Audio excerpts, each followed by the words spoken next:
Spider-Man is a superhero based out of New York City. Despite his shaky public image, he is one of the most well-known superheroes on Earth, and he lives by his Uncle Ben's motto: with great power comes great responsibility.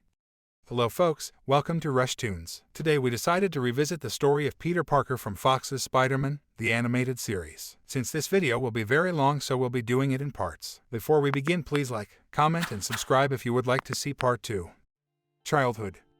Peter Parker was the son of Richard and Mary Parker. Richard and Mary were spies working for the United States government. When Peter was just a child, Richard and Mary were sent on a mission to Russia and left Peter in the care of Richard's brother, Ben Parker, and his wife May Parker. However, Richard and Mary died in a plane crash. At the age of 10, Ben signed Peter up for science camp, where he met the head of the camp and genius scientist, Otto Octavius. While at the camp, Peter did an experiment where he mixed 2 different chemicals. The end result had the chemicals blowing up in Peter's face, and the other children laughed at him. However, Dr. Octavius walked over to Peter and told him that the children's laughter was meaningless, and that science was the important thing, and that science would justify his actions. From that moment forward, Peter began to think of Otto Octavius as a mentor. However, the biggest influence in Peter's young life was his Uncle Ben. When Ben took Peter fishing for the first time, Peter was unable to catch a fish and believed that it was due to his bad luck. However, Ben told Peter that his luck had nothing to do with it and said that he was ready to face any challenge that would be thrown at him in life because he raised him to stand strong in what he believed was right. Peter later grew up and continued to be ostracized from society due to his geeky look and interest in science. As a senior in high school, Peter had a crush on Liz Allan. When Peter asked Liz on a date to attend a science exhibit on a new form of science called neogenics, Liz made fun of him and said that she would rather go to a party with the school jock, Flash Thompson. As Flash arrived, he pushed Peter into a puddle of water, and Flash, Liz, and the other students laughed at him. Despite Liz Allan's refusal, Peter went to the neogenics demonstration anyway, which was being held at Empire State University. At ESU, the neogenics experiment was being conducted by a scientist named Farley Stillwell, who was the pioneer of the science of neogenics. As Dr. Stillwell activated a device, it released a beam of radiation. Unknown to everyone, a small spider got into the path of the radiation and itself became radioactive. The spider then crawled onto Peter's hand and bit him. The venom from the spider then caused Peter to feel ill, and he ran outside as fast as he could. Peter then began to transform into a spider himself. Peter managed to make his way home and attempted to tell May what happened to him. However, May did not realize that the spider was Peter and washed him down the drain of the kitchen sink. As Peter awoke sometime later, he discovered that he was on the bank of a river. As Peter looked down, he saw that he was now a giant spider creature, which frightened him. It also frightened the crew of a fishing boat that was floating by. The military soon arrived and fired missiles at Peter. However, Peter woke up behind the ESU building and discovered that what he had just experienced was all a hallucination, possibly caused by the spider bite, and that he was still human. Peter's head was throbbing so much that as he walked into the street, he did not notice a car driving toward him. Peter jumped to avoid the car, and as he did this, he stuck to the side of a nearby building. As Peter scaled the wall, he also discovered that he had enhanced strength and agility. Peter was then able to deduce that the spider that bit him was radioactive, and that when he got bit, the spider transferred its power to him. While the spider bite gave Peter several powers, he was unable to naturally create spider webbing. However, when the spider bit Peter, it also passed along its knowledge of what chemicals are used to make webbing. Because of this, Peter was able to create a formula that replicated a spider's webbing. Peter also created a device he called web shotters to fire the webbing. Peter decided that his powers could be used for personal gain, so he created a costume and started going by the stage name Spider-Man. As Spider-Man, Peter went on television and performed stunts using his spider powers. However, Peter soon met a talent agent that made him an offer he couldn't refuse. Still using the alias Spider-Man, Peter became a wrestler. Peter fought the wrestler, Crusher Hogan, and was easily able to beat him. The fame eventually went to Peter's head, and believed that since he was now a star, he only had to look out for himself. One night after Peter was done wrestling, he went to his locker. Peter then heard a security guard shouting, and as Spider-Man turned around, he saw a thief run off with the money that the wrestling arena got that night. As the thief ran past Spider-Man, he stood there and let him escape. Peter believed that it was not his job to capture him. Later that night, Peter returned home and saw 2 police cars outside his Aunt May's house. As Peter rushed inside, he saw May and asked where his Uncle Ben was. Peter was approached by a police officer who told him that his house was broken into and the thief shot and killed Ben Parker when he attempted to stop him. The officer then told Peter that the killer had been chased to an abandoned warehouse and that they were working to capture him. Consumed by rage, Peter went to his bedroom and put on his Spider-Man costume and went to the warehouse to capture his uncle's murderer. As Spider-Man arrived at the warehouse, he was able to sneak up behind his uncle's killer and grabbed him. As Spider-Man lifted the killer into the air, he removed his mask and saw that it was the same thief that he had allowed to escape at the wrestling arena. As Spider-Man turned the thief over to the police, he realized that because he had ignored his responsibilities, Ben Parker died. At that moment, Ben Parker's lesson, "With great powers comes great responsibility," sunk in, and Peter decided to use his new spider powers to help people as Spider-Man. Personal life.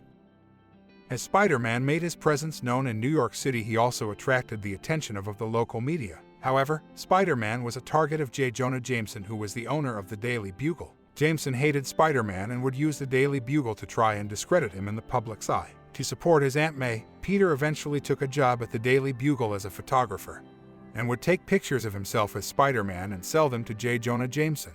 Peter later started taking classes at Empire State University, where he was a science major. He was in the same class as Debra Whitman. He was also classmates with ESU star football player Flash Thompson. ESU is also where Peter met Felicia, whom he had a crush on. Crime fighter, friend in need. During Peter's first year as Spider-Man, he fought several supervillains. One of the first villains that Spider-Man fought was his ESU science teacher, Curt Connors, who used the neogenic recombinator to try and regrow his missing arm. However, the recombinator's radiation reacted to the reptile DNA he injected himself with, which turned him into a giant lizard. However, Peter did not know this at the time. When the lizard began to terrorize the city, Jonah Jameson tasked his reporters and photographers to head a picture of the lizard. Peter at first did not believe the lizard existed. However, Peter spotted the lizard at ESU and saved Debra Whitman from him. The fact that Curt Connors was really the lizard was unknown to Peter at this time, and believed that the lizard had abducted Dr. Connors. Peter, as Spider-Man, later went to Connors' house and asked Margaret Connors where her husband was. At that moment, Spider-Man heard a yell coming from outside. As Spider-Man arrived on the scene, he saw that his rival at the Daily Bugle, Eddie Brock, was being attacked by the lizard. As Spider-Man saved Eddie Brock, he was attacked by lizard and almost killed. However, Curt Connors' son, Billy Connors, came outside and shouted, "No, Daddy. Stop." After hearing this, the lizard ran off. Spider-Man then learned by Margaret that the lizard was in fact Curt Connors, who was transformed into the lizard by the neogenic recombinator. The lizard then abducted Margaret and took her into the sewer, and Spider-Man went after them. As Spider-Man caught up to Lizard, he learned that he had kidnapped Margaret so that she could operate the neogenic recombinator, which Lizard was planning on using to turn all the people in New York City into lizard creatures like him. Spider-Man fought the lizard and was able to use the neogenic recombinator to turn Curt Connors back into a human. The Spider Slayers. Norman Osborn later hired Spencer Smythe to build a robot he called a Spider Slayer to hunt down Spider-Man. This Spider Slayer was named the Black Widow, and it was able to track Peter to a charity event that was being hosted by Felicia.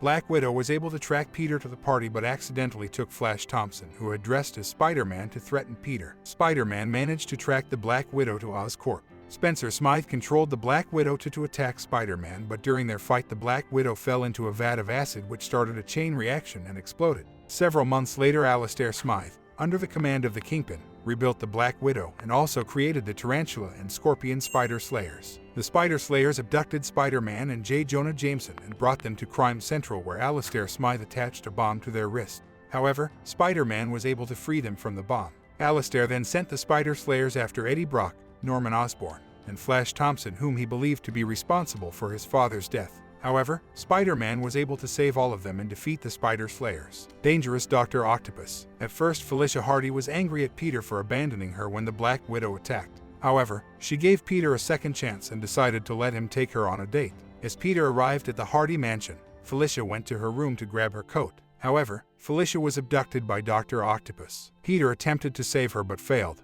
Peter then discovered that the man who kidnapped her was his science teacher from childhood, Otto Octavius. Jonah Jameson was ordered by Dr. Octopus to deliver the ransom money. However, Spider-Man followed Jameson and attempted to rescue Felicia. However, Spider-Man's rescue attempt failed and Dr. Octopus captured Jameson. Peter then realized that if Spider-Man could not save Felicia and Jameson, Peter could. Peter then talked to the FBI and convinced them to let him deliver the ransom. As Peter arrived at an abandoned rocket assembly plant, he was confronted by Dr. Octopus, who took the ransom money from him. Doc Ock then showed Peter his cold fusion battery and was very impressed by it. When Peter demanded that Felicia and Jameson be released, Dr. Octopus became angered and grabbed Peter with his mechanical arms and threw him out a window. Peter quickly changed into his Spider-Man costume and went back into the warehouse and confronted Dr. Octopus. Spider-Man was able to trap Doc Ock's arms in an electromagnet, but in the process accidentally started a rock which Jameson and Felicia were beneath. Spider-Man freed Dr. Octopus and threatened to destroy his cold fusion battery. As Spider-Man threw the battery, he trapped Ock in another magnet and was able to save Jameson and Felicia. The menace of Mysterio. Later on, Spider-Man was framed by a man named Quentin Beck. Beck was a former special effects expert and was able to simulate Spider-Man's spider powers. Beck then dressed as Spider-Man and robbed the Metropolitan Museum and framed the wall crawler. When Peter was sent to the museum to take photos, a man calling himself Mysterio arrived and said that he would publicly challenge Spider-Man and defeat him. Mysterio then lured Spider-Man to the Brooklyn Bridge and was easily able to defeat him. During this time, Peter began to lose faith in himself but was reminded by NYPD Detective Terry Lee of why he became a superhero in the first place. Spider-Man then discovered that Mysterio was really Quentin Beck, a special effects whom he captured and sent to prison for making an explosion on the Brooklyn Bridge much bigger than it was supposed to be, which endangered the lives of the film crew. After discovering this, Spider-Man was able to track Mysterio to an abandoned movie studio. Mysterio had set several traps for Spider-Man. However, Spider-Man was able to capture Mysterio and clear his name. Scorpion. Jonah Jameson later hired a private investigator named Mac Gargan to follow Peter Parker so that he could find out who he got his photos of Spider-Man. However, Peter's spider sense alerted him to Gargan's presence and tracked him back to Jameson's office at the Daily Bugle. There he webbed Gargan to the wall and told Jameson to stay out of his way. However, Jameson had Farley Stillwell use the neogenic recombinator to combine Gargan's DNA with that of a scorpion. As the Scorpion, Gargan tracked Spider-Man down and fought him. However, Scorpion began to mutate further and abducted Jameson and brought him to Oscorp, where he intended to use Oscorp's nuclear reactor to turn him back into a normal human. However, Spider-Man knew that if Scorpion breached the nuclear reactor, it would cause an explosion that would destroy New York City. Hunter and the Hunted. Peter Parker later went to the Hardy Foundation to interview for the position of a research assistant for Dr. Mariah Crawford. As Peter arrived, he heard shouting coming from Dr. Crawford's office. Mariah was able to make her way to the roof and was followed by a man. However, Peter, dressed as Spider-Man, went to the rooftop and confronted the man that was chasing her. Spider-Man was able to protect Mariah, but the man got away. Mariah then explained to Spider-Man that his name was Sergei Kravinov and that he was a guide in Africa that she fell in love with. Mariah also told Spider-Man that Sergei was attacked by hyenas and badly wounded, and to save his life she had to expose him to a wonder drug which saved his life but made him feral. Spider-Man then took Mariah to Joseph Robertson's home to keep her safe. However, when Robbie returned home, Mariah fled, believing that Kraven had found her. Kraven later tracked Mariah to the apartment, but when he couldn't find her, he took Robbie hostage. Kraven then found Spider-Man and told him to bring Mariah to him if he ever wanted to see Robbie again. Spider-Man was able to track them to the Central Park Zoo, where he fought Kraven and managed to save Robbie. Mariah later arrived and injected Kraven with the cure for the wonder drug. Threat of the Hobgoblin. Peter Parker was later assigned to take photographs of the groundbreaking of the future site of a criminology school which was located in Empire State University. It was hosted by Norman Osborn and Wilson Fisk, also known as the Kingpin. As Peter took pictures, his spider sense tingled. Hobgoblin flew overhead on his glider and was about to assassinate Fisk. However, Peter rushed up and pushed Fisk out of the way. Spider-Man chased after Hobgoblin.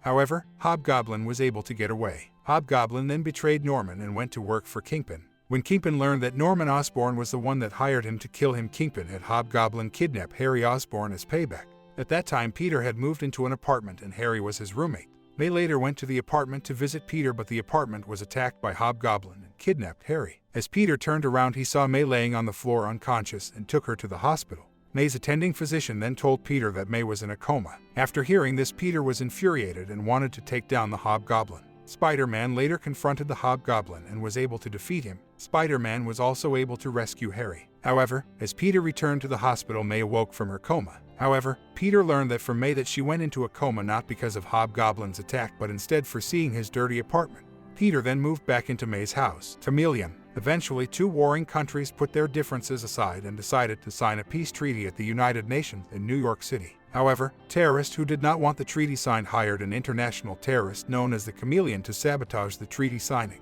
The secret espionage organization called S.H.I.E.L.D. learned that Chameleon would sabotage the treaty signing and brought Jonah Jameson to the S.H.I.E.L.D. helicarrier, where he met with Nick Fury. Fury told Jameson that the Chameleon was hired to assassinate the delegates and asked him to report any suspicious activity he was at a party he was throwing at the Daily Bugle. At this moment, Peter was secretly listening to their conversation and learned of Chameleon's plan. The night of the party, Spider-Man chased after the Chameleon. Chameleon almost got away by disguising himself as Nick Fury. However, Spider-Man outed him, although Chameleon was able to escape. The next day, Peter Parker went to the UN to take pictures of the treaty signing. However, Peter was attacked by Spider-Man. Spider-Man then revealed that Peter was really Chameleon in disguise. After this, Chameleon was taken into custody by S.H.I.E.L.D. and Nick Fury thanked Spider-Man for his help. Spider-Man was shocked but at the same time grateful that someone actually thanked him for his help. Thanks for watching the part 1 of Story of Peter Parker, Spider-Man. If you would like a part 2 of this wall crawler, then please let us know in the comments, and also like, share, and subscribe for more content like this.